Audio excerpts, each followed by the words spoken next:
Guys, so we have a very special car coming in today. It is a 1972 Corvette Stingray, and the owner is actually Anthony's grandfather. Anthony is our social media marketing manager and the one actually holding the camera right now. There is a very special story behind this car, so stay tuned as we complete the restoration on this beautiful piece of history.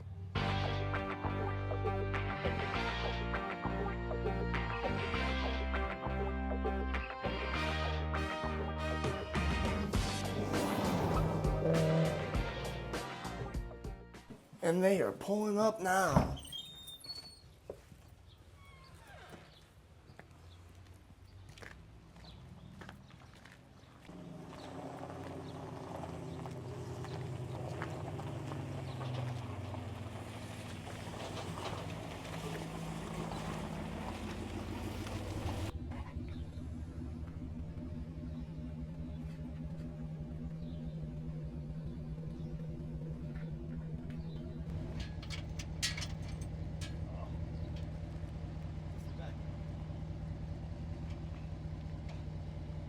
So we got this 1972 Stingray here coming off the trailer. Looks like we got some work to do, but we're looking forward to it.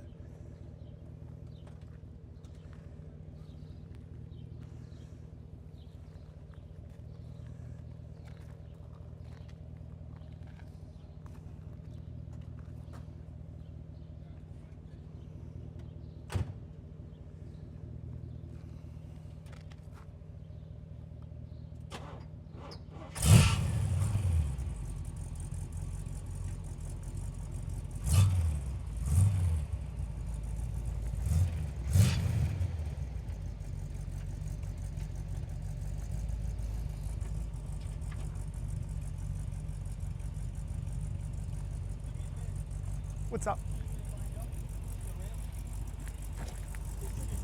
Yeah, start coming back. Slow. Slow. Yeah, you're good, you're good. Come on back down. Just watch your fronts. And we're down.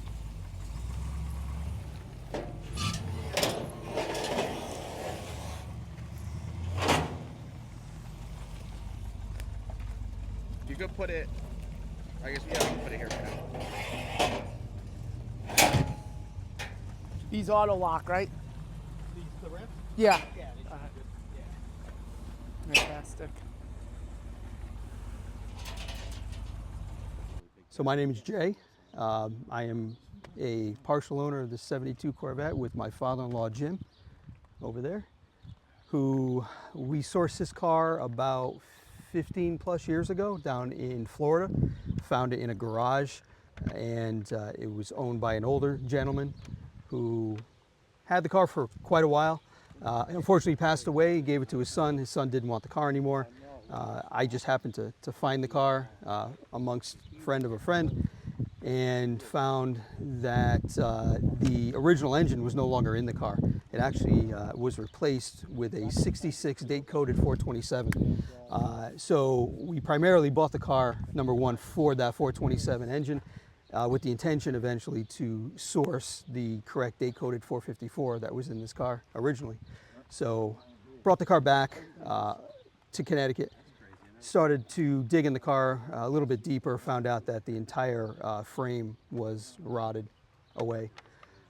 At that point, we decided whether we were going to either pull the motor, sell it, or start the entire restoration. So we decided to do the full resto. So from that point on, we pulled the body off the frame, sourced a whole new frame for the car, 4-speed frame, because automatic and 4-speeds are different. Sourced a 4-speed frame and amongst some other parts that we needed. Brought it back, completely did a frame off restoration on the car, removed the body, all the suspension parts, and then just started to build the car from there. So it's in the position that it is right now. Again, everything's been done on the car. Every nut, bolt, frame underneath is completely detailed. Going to be pretty much a show car once we get the car painted from Atomic that we just dropped off. So there were, amongst the restoration, we had a few tragic things happen in our life. I lost my mother-in-law to ALS, which was horrible. That kind of delayed the whole restoration project for quite a number of years, and we're obviously now picking it back up again. We're happy that we found Eddie with Atomic to finish the rest of the restoration, which is all the paintwork on the car. It is not originally red. It is originally an Ontario orange. It's going back to the original color. And besides that, there's, again, the engine is an original date-coded 454. It is not a stock, it's slightly modified, but just enough to where it's comfortable to drive. So yeah, that's where we are. Really excited to get this car underway and the body work done and the final assembly to get it back on the road so Jim can do what he always wanted to do, which was get in and drive it. Well, Jay, we are very sorry for your loss, and we appreciate you giving us over here at Atomic the opportunity to restore this car to the show car condition that we're going to bring it to. Appreciate it. Yeah, it's been a long time coming, obviously, with the tragic loss that we had in our family. The whole goal was to restore the car and for my father-in-law and mother-in-law to, enjoy it while we could. And unfortunately, the tragic disease that just took her away from us way too early. So again, I can't thank you guys enough. Really look forward to again, Atomic Autoworks really focusing and getting this car back to the original color and making it look just like it did rolling off the showroom floor. And we really look forward to making that vision happen. I appreciate it. Thank you very much. Appreciate everything. Thank you.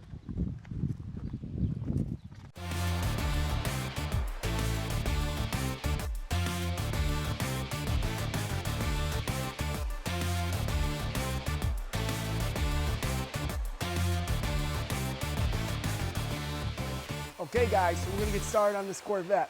We hope you guys enjoy following us along through the process. We appreciate you guys stopping in to watch our content every week. If you're new to our channel and would like to learn more about this Corvette restoration, please make sure to share, like, comment, subscribe, and ring the bell.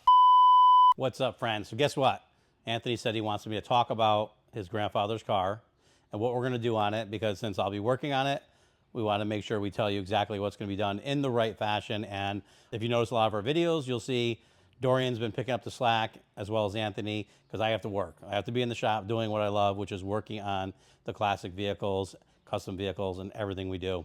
But we're talking about a 1972 Corvette. And this one's kind of exciting because I like the oddballs. I love the fact that Anthony's father and grandfather want to put this back to the Ontario orange, because it's not a favorable color. A lot of people don't like it because it's kind of a strange orange. But to me, that's the cool part. If you do the job right, you do a really good body work and a really good paint job, you'll have a really nice look, shine, and depth, even on colors that normally don't have depth. So I'm excited about doing that. I love doing things that are different. So they did a lot of work on this car. The chassis is all done, the engine's all done, all that fun stuff's done. And we are actually about to do the body work. And before we do, if you want to swing around here and take a look, there's something missing here. I know you saw it earlier in the video. There's like a, I don't know, something supposed to go here. Anthony's grandfather was hoping we would do is be able to just add fiberglass here and then just bond the new fender on, which we have. However, after looking at it, there's some serious alignment issues that we're gonna have to deal with. And sometimes things seem easier than they are. So what we like to do is before we go and start adding fiberglass to areas that might not need it, there's steps that we do. So first we actually put a profile gauge on to make sure both fenders are the same shape, and they were. Same thing with the doors. We put a profile gauge to make sure the doors are the same.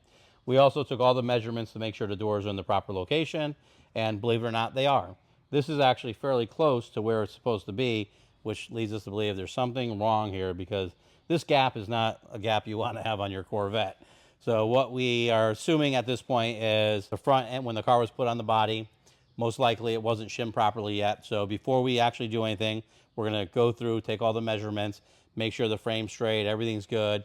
We're going to go through and shim the body to the frame the proper way to make sure it. And we're hoping that it's off, and it will just, by lifting the shims up in the front, it should close this gap up a little bit. Because what's weird is a lot of the other stuff, when the hood's closed, isn't really bad. And a lot of the other panels really aren't far off.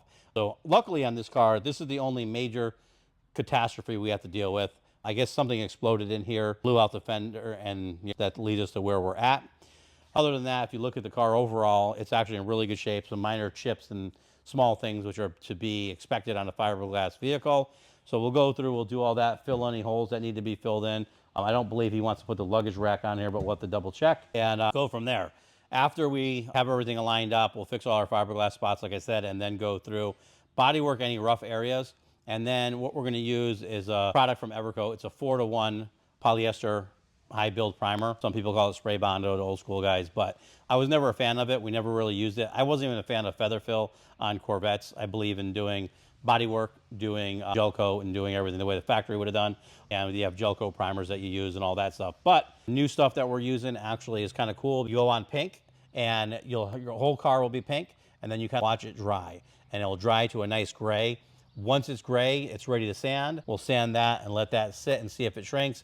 If it's good, it doesn't shrink, and it's past the drying time, then we'll go in and we'll just start nailing that thing and sanding it down, making it look laser straight and pretty. And that's what we're going to do to this. Ideally, you want to get your high build primer on there thick, sand it down to nothing, because you don't want a lot of materials on any of the new vehicles. The thicker the material, the more opportunity for it to shrink and change and crack and do all that stuff.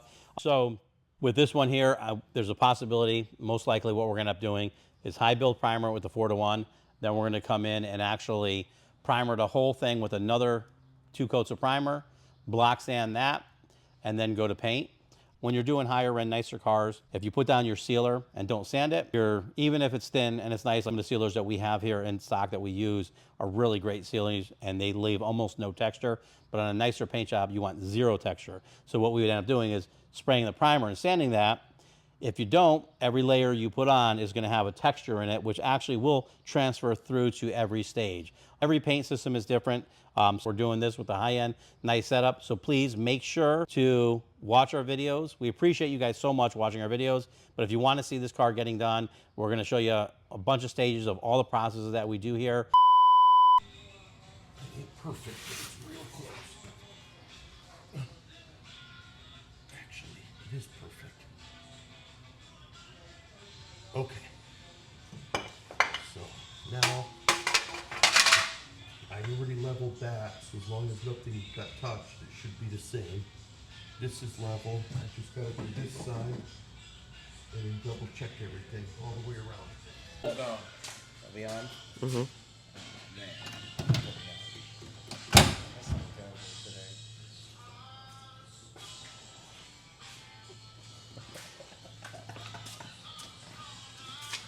That's why everything is on over here. This front end is all. I know that.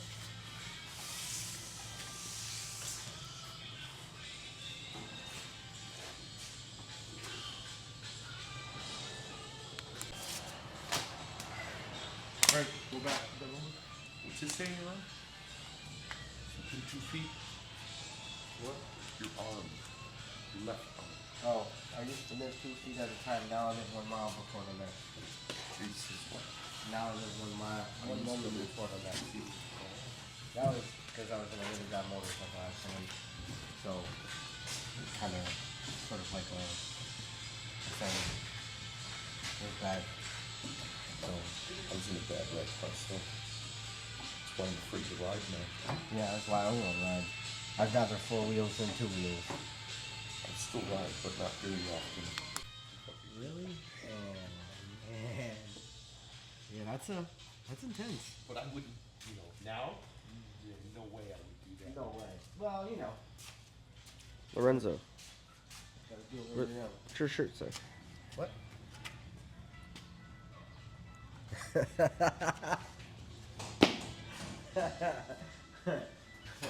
you putting that up online? Mm. Excellent.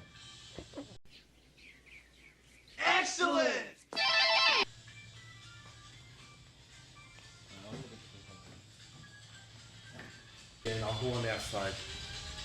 You just gotta hold that block here. Yeah, hold the block, put the And then level on there. I'm gonna have to move the block up here somewhere. Yeah. But I know this is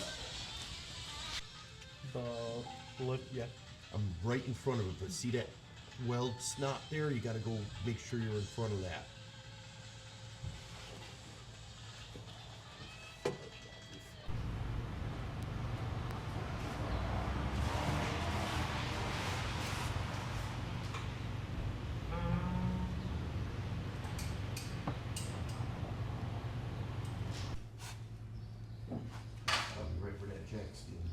Yep, probably.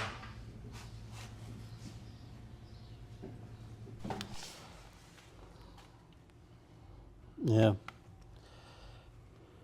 All right, so this is not the outcome we wanted on this car. What we're doing is we went through and we're just testing everything out to see any possible reason why you would have a gap like this. We made it, even went as far as to make these templates. So Rick made the templates of the driver's side, which we know fits fine, and put it on here hoping that it would look like this. But instead, the shapes of both these are exactly the same.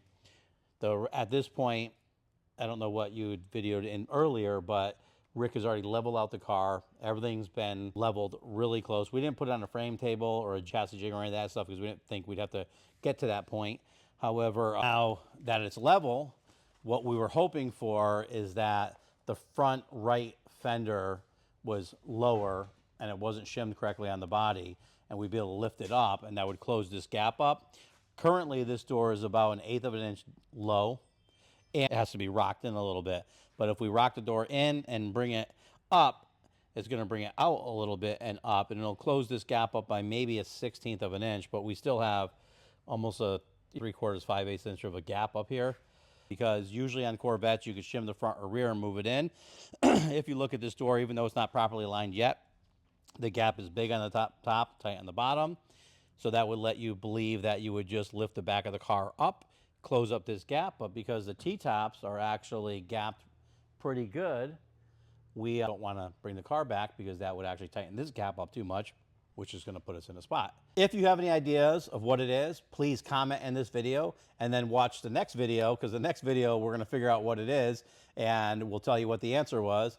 Also, if you like the videos, we appreciate it, and it works and helps us out a lot. If you like, share, follow, subscribe, ring the bell, all that stuff. Thanks for watching.